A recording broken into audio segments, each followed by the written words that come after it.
أهلا بيكم يا دكاترة. مع قرب شهر رمضان بيواجهنا كل سنة تحدي إكلينيكي مهم جدا. إزاي نظبط جرعات الأدوية الفموية لمرضى السكر عشان نضمن لهم صيام آمن؟ في الشرح ده هنقدم إرشادات واضحة وعملية لإدارة الأدوية دي بفعالية. السؤال المحوري اللي بنسأله لنفسنا كل سنة هو إزاي نقدر نعدل جرعات الأورال هايبوجلايسيميك ايجنتس للمرضى الصايمين بطريقة آمنة وفي نفس الوقت نحافظ على مستوى السكر في الدم مظبوط. هو ده بالظبط اللي هنركز عليه النهاردة. وعشان نجاوب على السؤال ده بشكل منهجي، الشرح بتاعنا متقسم ل5 أجزاء. هنبدأ بمقدمة سريعة، وبعدين هنتكلم بالتفصيل عن تعديلات الميتفورمين، وبعده الأدوية التانية اللي تعديلاتها أبسط. بعد كده، وده جزء مهم جدا، هنتكلم عن مجموعة السلفونيليورياز. وفي الآخر هنلخص المبادئ الأساسية دي كلها. طيب خلينا نبدأ بالجزء الأول. التحدي الإكلينيكي الأساسي في رمضان هو إننا نعمل توازن دقيق.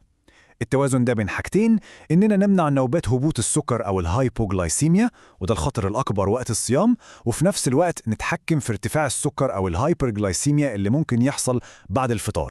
الهدف هنا هو إننا نحط قواعد واضحة ومبنية على الأدلة لتعديل الأدوية الفموية للمرضى اللي بعد التقييم الطبي لقينا إنهم يقدروا يصوموا بأمان. مهم نأكد إن تركيزنا هنا على الأدوية الفموية بس، أما تعديل جرعات الأنسولين فده هيكون في شرح منفصل. تمام. ندخل على الجزء الثاني، تعديل جرعات الميتفورمين. طبعا بنبدأ بالميتفورمين لأنه الدواء الأكثر شيوعا وبيعتبر حجر الأساس في علاج السكر من النوع الثاني، وفهم إزاي نعدل جرعاته هو أهم وأول خطوة في خطة العلاج في رمضان. الميدفورمين بينتمي لمجموعة البيجوانايدز، وأشهر أساميه التجارية طبعا سيدوفاج وجلوكوفاج. مهم جدا نفرق بين نوعين أساسيين: النوع العادي أو الريجولار ريليز، والنوع ممتد المفعول اللي هو الاكستندد ريليز أو الاكس ار ام ار. ليه؟ لأن طريقة تعديل الجرعة بتختلف تماما بين الاتنين. طيب بالنسبة للميتفورمين العادي الموضوع بسيط. لو المريض بياخد قرص واحد في اليوم هياخده بعد الفطار. لو بياخد قرصين هنقسمهم، قرص بعد الفطار وقرص بعد السحور. الحالة التالتة بقى، لو بياخد 3 أقراص، جرعة الصبح هتتنقل تبقى بعد السحور، وجرعتين الظهر وبالليل هيتجمعوا يتاخدوا مع بعض بعد الفطار. إذن الفكرة الأساسية في نظام ال3 جرعات هي ببساطة تجميع جرعتي نص اليوم وجرعة بالليل في جرعة واحدة كبيرة بعد وجبة الإفطار الرئيسية. التعديل ده منطقي جدا لأنه ماشي مع نظام الوجبتين في رمضان. أما بقى بالنسبة للنوع ممتد المفعول زي السيدوفاج اكس ار أو الجلوكوفاج اكس ار، في القاعدة هنا أسهل بكتير. الجرعة اليومية الكاملة سواء كانت قرص أو 2 بتتاخد كلها مرة واحدة بعد الفطار، ومفيش أي جرعة بتتاخد مع السحور في حالة الاكس ار.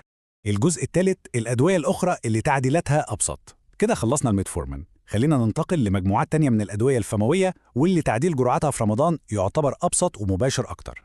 بالنسبة للبيوجليتازون زي الأكتوز، مفيش أي تغيير في الجرعة الإجمالية والمريض هياخدها مع وجبة الفطار. أما الريباجلونايد زي النوفو نورم فده بنظبط توقيته عشان يبقى مع الفطار والسحور. والنقطة المهمة هنا إنه لو كان بياخد 3 جرعات قبل رمضان هنقللهم لجرعتين بس، واحدة مع الفطار وواحدة مع السحور. نيجي للفيلداجليبتين زي الجالفس. الدواء ده فيه مرونة شوية في توقيته، ممكن الجرعة تتاخد زي ما هي، يا إما بعد الفطار أو بعد السحور، ولكن الممارسة الإكلينيكية الأكثر شيوعاً والأفضل هي إن الجرعة تتاخد بعد الفطار. ودلوقتي نيجي للجزء الرابع، وعايزين نركز هنا جدا يا جماعة. بنتكلم عن أهم وأخطر مجموعة أدوية محتاجة حذر شديد جدا في الصيام، مجموعة السلفونيليورياز. المجموعة دي مرتبطة بأعلى نسبة خطورة لحدوث هبوط حاد في سكر الدم. لازم نأكد على التحذير ده. مجموعة السلفونيليوريزس هي السبب الرئيسي في حالات السيفير هايبوغلايسيميا للمرضى الصايمين، وعشان كده التعامل معاها لازم يكون بأقصى درجات الدقة والحرص عشان نضمن سلامة المريض. دي بعض الأسماء التجارية المشهورة للمجموعة دي زي أميريل وداونيل وداياميكرون. مهم نبقى عارفين الأسماء دي عشان أول ما نشوفها نعرف إننا لازم نطبق قواعد التعديل الخاصة بيها فوراً. وهنا بقى نوصل للقاعدة الذهبية، القاعدة اللي ما فيهاش أي نقاش ولا استثناءات للمجموعة دي. الجرعة اليومية الكاملة لازم تتاخد مع وجبة الفطار فقط. ممنوع منعا باتا ان المريض ياخد اي جرعة من السلفونيليوريز مع وجبة السحور. التعليمات اللي هنديها للمريض لازم تكون واضحة ومباشرة. أولاً نأكد عليه إن الجرعة كلها بتتاخد مرة واحدة مع الفطار. ثانياً لو كان سكر المريض متظبط قبل رمضان ننصحه ياكل وجبة سحور خفيفة. الإجراء ده بيقلل من احتمالية حدوث هبوط في السكر في آخر ساعات الصيام. الجزء الخامس والأخير، الملخص والمبادئ الأساسية. دلوقتي هنلخص كل اللي قلناه في شكل مبادئ ونقط واضحة عشان تبقى مرجع سريع وسهل نستخدمه في العيادة. نقدر نلخص استراتيجيات التعديل كلها في قاعدتين أساسيتين. بالنسبة للميتفورمين، المبدأ هو إعادة التوزيع أو redistribution للجرعات بين الفطار والسحور. أما بالنسبة للسلفونيليورياز، فالمبدأ هو الدمج أو consolidation للجرعة اليومية كلها في مرة واحدة بس بعد الفطار.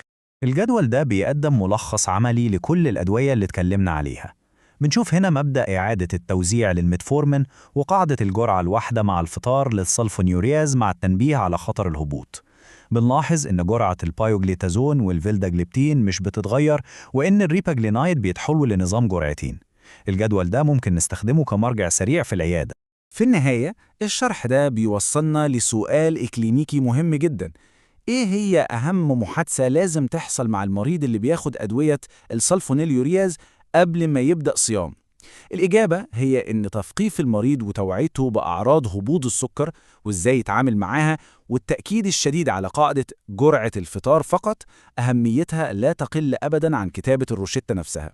سلامة المريض هي أولويتنا الأولى والأخيرة.